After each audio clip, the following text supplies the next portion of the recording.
India versus China ఇది border issue కాదు. ఇది రెండు పవర్ఫుల్ కంట్రీస్ మధ్య ఉన్న ఒక ఇగో క్లాష్. లాస్ట్ కొన్ని సంవత్సరాల నుంచి టెన్షన్ బాగా పెరిగిపోతుంది. ప్రతి ఒక్కరూ టెన్షన్ ఫీల్ అవుతున్నారు. Galwan clashes, border standoffs, military buildup. ప్రతిసారి సిచ్యువేషన్ ఆల్మోస్ట్ వార్ వరకు వెళ్ళిపోతుంది. చైనా ఒక మెసేజ్ ఇస్తోంది, ఈ ప్రపంచంలో బలమైన దేశంలో మేము కూడా ఒకటి, మాతో తలపడి మీరు గెలవలేరు. దానికి ఇండియా రిప్లై ఎలా ఉంది, ఇక మీద అలా ఉండేది లేదు, మేము కూడా యుద్ధం చేయగలం, గెలగలం, మేము కూడా బలహీనమైన దేశం ఏం కాదు అంటుంది. కానీ ఇక్కడ ప్రశ్న ఏంటంటే, యుద్ధం జరిగితే ఎవరు గెలుస్తారు? చాలా మంది చైనా గెలుస్తుంది అంటే, ఎందుకంటే చైనా పెద్ద దేశం కాబట్టి, దానికి బిగ్ ఆర్మీ ఉంది కాబట్టి. బట్ వార్ అనేది మ్యాథ్స్ ప్రాబ్లం కాదు. ఎవరి దగ్గర ఎక్కువ వెపన్స్ ఉంటే వాళ్ళు గెలవడానికి, లేదా ఎవరి దగ్గర ఎక్కువ ఆర్మీ ఉంటే వాళ్ళు గెలవడానికి. ఎప్పుడు ఎక్కడ ఎలా యుద్ధం జరిగినా ఆ యుద్ధంలో రెండు దేశాలు పాల్గొంటే ఆ రెండు దేశాల్లో ఎవరు గెలుస్తారని చెప్పడానికి 3 కారణాలు. ఈ 3 ఫ్యాక్టర్స్ డిసైడ్ చేస్తే ఏ దేశం గెలుస్తుంది, ఇంకా ఏ దేశం ఓడిపోతుంది అనేది. నెంబర్ 1, బ్యాటిల్ ఫీల్డ్ ఎక్కడ ఉంది అంటే యుద్ధం ఎక్కడ జరుగుతుంది, ఆ ప్లేస్ ఏంటి. నెంబర్ 2, ఆ యుద్ధం జరిగే ప్లేస్, ఆ బ్యాటిల్ గ్రౌండ్ ఏ దేశానికి అడ్వాంటేజ్. అండ్ చాలా ఇంపార్టెంట్ నెంబర్ 3, ఎవరు చాలా తక్కువ మిస్టేక్స్ చేస్తున్నారు. ఇండియా వర్సెస్ చైనా యుద్ధం జరిగితే అది ప్లేన్స్లో లేకపోతే ఆకాశం నుంచి జరిగే యుద్ధం, అది అవ్వదు. ఒకవేళ నిజంగా యుద్ధం జరిగే పరిస్థితి వస్తే చైనాకి ఇండియాకి మధ్య యుద్ధం జరిగేది హిమాలయాస్లో. ఇది మొత్తం కథనే మార్చేస్తుంది. మనందరం కామన్గా ఒక మిస్టేక్ చేస్తాం, యుద్ధం అంటే ఆర్మీ. ఏ దేశం దగ్గర ఎక్కువ ఆర్మీ ఉంది, ఈ దేశం దగ్గర ఎక్కువ ఆర్మీ ఉందా, ఆ దేశం దగ్గర పెద్ద ఆర్మీ ఉందా, వెపన్స్ మారణాయుధాలు ఎవరి దగ్గర ఎక్కువ ఉన్నాయి, ఇవన్నీ మనం ఆలోచిస్తాం. ఇవి ఎవరి దగ్గర ఎక్కువ ఉంటే వాళ్ళే గెలుస్తారని డిసైడ్ అయిపోతాం చాలా ఈజీగా. మనం ఊహించే ఊహకి ఇంకా రియాలిటీకి చాలా డిఫరెన్స్ ఉంటుంది. వారిలో గెలుపుని డిసైడ్ చేసేది వెపన్స్ కాదు, ద టెరైన్. ఇక్కడ టెరైన్ అంటే యుద్ధం జరిగే ప్లేస్. ఇండియా వర్సెస్ చైనా యుద్ధం ఎక్కడ జరగబోతోంది, ద హిమాలయాస్. ఇది నార్మల్ ప్లేస్ కాదు, ఇది డేంజరస్ ప్లేస్. ఇక్కడ ఆక్సిజన్ చాలా తక్కువ ఉంటుంది. అక్కడ ఉన్న వాళ్ళకి ఊపిరి పీల్చుకోవడం చాలా కష్టం. ఇది మాత్రమే కాదు, అక్కడ టెంపరేచర్ 30 degrees ఉంటుంది. +30 degrees కాదు, -30 degrees టెంపరేచర్. ఒకసారి ఇమాజిన్ చేసుకోండి, అక్కడ నిలబడటం కూడా చాలా కష్టం. నిలబడటమే కష్టమైన చోట ఫైట్ చేయడం ఆల్మోస్ట్ ఇంపాసిబుల్. ఇక్కడ యుద్ధం చేసే సైనికులు కేవలం యుద్ధం మాత్రమే కాదు, తమ ప్రాణాలని తాము కాపాడుకోవాలి. ఇక్కడ యుద్ధం జరిగితే చైనా ఆర్మీ హిమాలయాస్కి ఎక్కడి నుంచి, ఏ ప్లేస్ నుంచి వస్తుంది? నార్మల్గా చెప్పాలంటే టిబెట్ ప్లేటో నుంచి వస్తుంది. లాంగ్ సప్లై లైన్స్ అంటే జర్నీ చాలా దూరంలో ఉంటుంది. చాలా దూరం వాళ్ళు ప్రయాణం చేసి రావాలి. అంటే వాళ్ళు ఫ్యూల్ తెచ్చుకోవాలన్నా, ఫుడ్ తెచ్చుకోవాలన్నా, వెపన్స్ తెచ్చుకోవాలన్నా, ఇవన్నీ thousands of kilometers అంటే 1000 kilometers ట్రావెల్ చేసి మరీ ఇక్కడికి రావాలి. కానీ ఇండియా అయితే అక్కడే ఉంది. సో ఇండియా అక్కడే ఉంది కాబట్టి ఇండియాకి కండిషన్స్ చాలా అలవాటు. వాళ్ళు ఎంత తక్కువ టెంపరేచర్లో అయినా కూడా సర్వైవ్ అవ్వగలరు. ఇండియన్ ఆర్మీ గురించి చెప్పాలంటే ఎక్స్ట్రీమ్ సర్వైవల్ స్కిల్స్ ఉన్నాయి. ఇక్కడ చైనాకు ఉన్న అడ్వాంటేజ్ ఏంటంటే నెంబర్స్, ఆర్మీ చాలా పెద్దది. ఇండియాకు ఉన్న అడ్వాంటేజ్ ఏంటంటే హిమాలయాస్లో ఉన్న చలికి అలవాటు పడిన దేశం. యుద్ధంలో ఎవరు బలంగా ఉంటారో వాళ్ళు గెలవలేరు. సో ఫస్ట్ షాక్ ఏంటంటే హిమాలయాస్లో ఉండే చలి చైనాకి ఎదురు దెబ్బ. ప్లేస్ని బట్టి చూస్తే ఇండియాకి అడ్వాంటేజ్ ఉంది. ఓకే ఇప్పుడు బిగ్గెస్ట్ మిత్ గురించి మాట్లాడదాం. నేననే మాటే కాదు, అందరనే మాట. చైనా ఆర్మీ పెద్దది కాబట్టి చైనానే గెలుస్తుంది.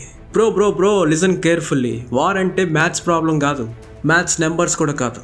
ఒక పక్క 1 lakh మంది సోల్జర్స్ ఉన్నారు, ఒక పక్క 50,000 మంది సోల్జర్స్ ఉన్నారు. వీళ్ళిద్దరి మధ్య యుద్ధం జరిగితే 1,00,000 మంది ఉన్న సోల్జర్స్ గ్రూపే గెలుస్తుంది అనుకోవడం చాలా తప్పు బ్రదర్. ఈ వార్లో ఎవరి దగ్గర ఎక్కువ ఆర్మీ ఉంది అనేది ఇంపార్టెంట్ కాదు, వార్లో ఆ సోల్జర్స్ ని ఎంత బాగా వాడారు అనేది ఇంపార్టెంట్. ఎవరు యుద్ధంలో గెలుస్తారనేది 3 ఫ్యాక్టర్స్ డిసైడ్ చేస్తుంది. Number 1, deployment speed. ఎవరు వాళ్ళ సైన్యాన్ని ఫాస్ట్ గా మూవ్ చేయగలుగుతున్నారు అనేది ఇక్కడ మెయిన్ పాయింట్. హిమాలయాస్ లాంటి డేంజరస్ ప్లేస్ లో ఆల్మోస్ట్ ఫాస్ట్ గా మూవ్ అవ్వాలంటే అసలు ఇంపాసిబుల్. రోడ్స్ అనేవి చాలా లిమిటెడ్ గా ఉంటాయి. వెదర్ కూడా ఎప్పుడు ఎలా మారుద్దో ఎవరు కూడా కనిపెట్టలేదు.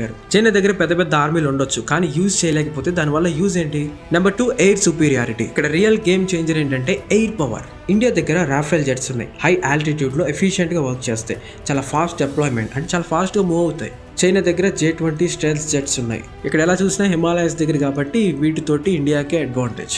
ఫైనలీ నెంబర్ 3 ఏంటంటే గ్రౌండ్ రియాలిటీ. చైనాకి ఇండియాకి యుద్ధం జరిగితే మౌంటైన్స్ దగ్గర జరుగుతుంది కాబట్టి అక్కడ ఫుల్ ట్యాంక్స్ చైనా దగ్గర ఉన్నా అవి పూర్తిగా యూజ్ చేయలేరు. ఇండియా దగ్గర హెవీ వెపన్స్ ఉన్నా అవి కూడా చాలా స్లోగానే మూవ్ అవుతాయి.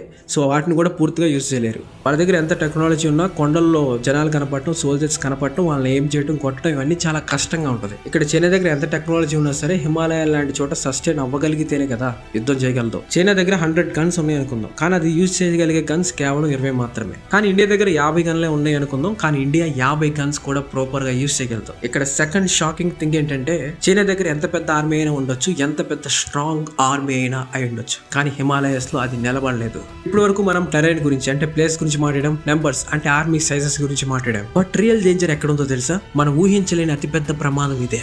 ద న్యూక్లియర్ వెపన్స్ ఇండియా దగ్గర ఉన్నాయి, at the same time China దగ్గర కూడా ఉన్నాయి. వార్ నార్మల్ గా ఎస్కలేట్ అవ్వదు. పీపుల్ అనుకుంటున్నారు వార్ అంటే సోల్జర్స్, ట్యాంకర్స్ ఇవి మాత్రమేనని. ఈ ఆధునిక ప్రపంచంలో యుద్ధం అంటే న్యూక్లియర్.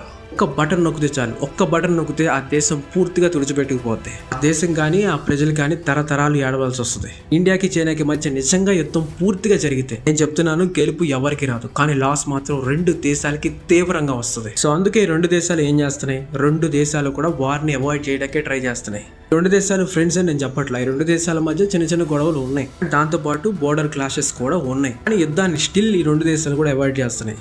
ఈ రెండు దేశాలకి పూర్తిగా తెలుసు ఒక్క చిన్న తప్పుడు నిర్ణయం దేశాలనే నాశనం చేస్తుందని. ఫైనల్లీ థర్డ్ ట్విస్ట్ ఏంటంటే చైనాకి ఇండియాకి మధ్య యుద్ధం అయితే జరగదు, కానీ ఆ టెన్షన్ గేమ్ అనేది అలాగే ఉంటుంది. ఇండియా వర్సెస్ చైనా యుద్ధం ఇది రెండు దేశాల మధ్య యుద్ధం మాత్రమే మనకు అనిపిస్తుంది, కానీ కాదు. బట్ ఇక్కడ మనకు కనపడిన రియాలిటీ ఏంటంటే ఇది ఒక గ్లోబల్ వార్, గ్లోబల్ గేమ్. మనకి డైరెక్ట్ గా కనిపించకపోయినా సరే యుఎస్ఏ, రష్యా లాంటి కంట్రీస్ ఈ యుద్ధంలో ఇండైరెక్ట్ గా పాల్గొంటూనే ఉంటాయి. ఈ యుద్ధాలు కూడా చెస్ గేమ్ లాంటివే. చేసే ప్రతి చిన్న మూవ్ని చాలా ప్లాన్ చేసి మరీ చేస్తారు. ఇదివరకు ఇండియా వీక్ కంట్రీ, కానీ ఇప్పుడు ఇండియా ఏం వీక్ కంట్రీ కాదు. ఇండియా ఏం ఒంటరి దేశం కాదు. India is part of alliance, అంటే యుఎస్ఏ, జపాన్, ఆస్ట్రేలియా లాంటి దేశాలతో కలిసి ఉన్న దేశం. ఇండో పసిఫిక్ స్ట్రాటజీలో కీ ప్లేయర్ కూడా ఇండియానే. అండ్ అది మాత్రమే కాదు, ఫాస్టెస్ట్ గ్రోయింగ్ కంట్రీ కూడా ఇండియానే. అండ్ ఎకానమీ పరంగా కూడా చాలా మేజర్ లెవెల్లో ఉన్న దేశం కూడా ఇండియా.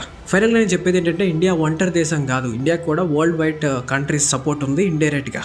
చైనా గురించి చెప్పాలంటే చైనా వెల్ డెవలప్డ్ కంట్రీ, చాలా పవర్ఫుల్ ఆర్మీ ఉంది. అది మాత్రమే కాదు, రోడ్స్ అండ్ ఇన్ఫ్రాస్ట్రక్చర్ చాలా హై లెవెల్లో ఉంటుంది. చైనా మైండ్ సెట్ ఎలా ఉంటుంది అంటే అది వార్స్ చేసి వార్స్లో గెలవాలని కోరుకోదు. అది ఎలా ఉంటుందంటే ఎకానమీలో హైయెస్ట్ టాప్ పొజిషన్కి వెళ్ళాలనుకుంటుంది, అంటే మనీ పరంగా టాప్ పొజిషన్లోకి వెళ్ళాలనుకుంటుంది. ఇప్పుడు మీకు అర్థమై ఉంటుంది ఇండియా అండ్ చైనా మధ్య యుద్ధం రెండు దేశాల మధ్య యుద్ధం మాత్రమే కాదు, ఇది ప్రపంచ యుద్ధం, ప్రపంచ దేశాల మధ్య జరిగే యుద్ధం. ఫైనల్గా ఆన్సర్ ఏంటి, ఇండియా గెలుస్తుందా ఇంకా చైనా గెలుస్తుందా?